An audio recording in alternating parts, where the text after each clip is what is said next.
comeback. It's not just about a company and its destiny in one particular quarter. Jubilant has been a story of comeback. That's the stock today. If you pull up a 1 year or maybe a 2 year chart, the stock price will tell you what was happening with the business. Absolute struggle. A company that had perhaps outpriced itself from the market.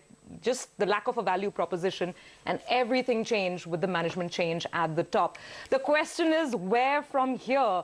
Well, we've got Rahul Arora of Nirmal now joining in with some thoughts. Rahul, originally, I remember, you were very, very optimistic on Jubilant Food work, but then the muddle happened with the company and its problems. The question is, what next for this stock, 2000 plus? You're right, Surbi. I think, when we had initiated first, it was about 1250. The stock went to about 1900 and then dropped all the way back to about 750 or thereabouts. But I think I take your point of the new management change. In fact, I had the good fortune of meeting Mr. Pratik Kota about a couple of months back. And I think one of the key things that have changed in the company is the product quality itself. And one of the things I walked away after meeting him was the kind of product innovation he's done. So, they're now serving pizzas on whole wheat and multigrain bread.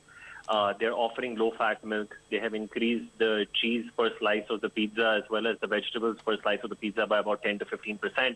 And I think they have addressed the product quality in a very, very big way. The other important thing strategically that they've done is I think they've done away with the buy one, get one free offer, which was present in the base quarter. And they've moved to the everyday value meal, which is basically you save about 150, 200 bucks on 2 medium pizzas that you order.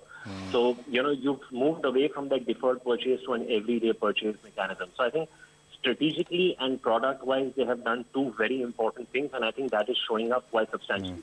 Obviously, the SSG is also a function of the base quarter in which you had demonetization, but I think at 18%, this is virtually blown the lights out.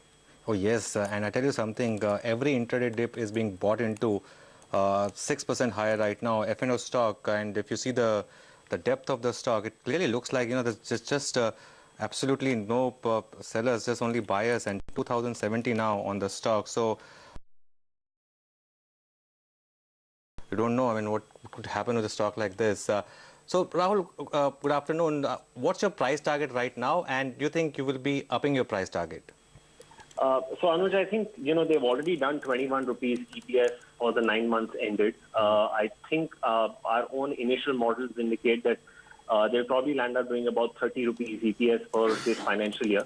I think the operating leverage, Anuj, in this business is so strong because this used to be a company that used to do a 62% ROC and about a 45% ROE in FY12. That dropped down to 11 and 8% respectively in FY17.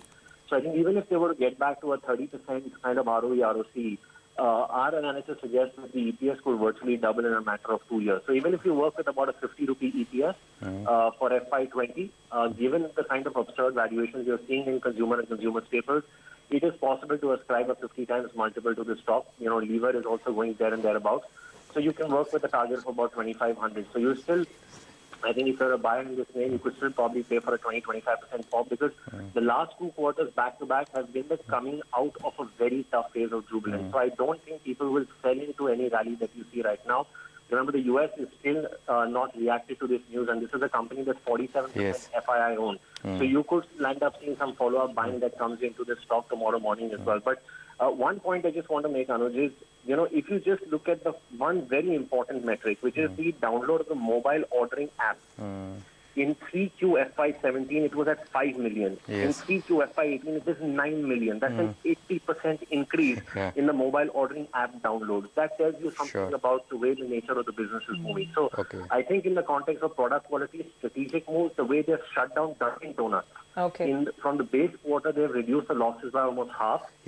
I think there's an acknowledgement by the new management that certain things are changing. And I think you need to be a buyer in this. I take Rahul's point on this because, Surabhi, this is large, such an FI-owned stock. What would happen is that, now, you look at 6 or 7% move in the stock, but look at the beat in the earnings.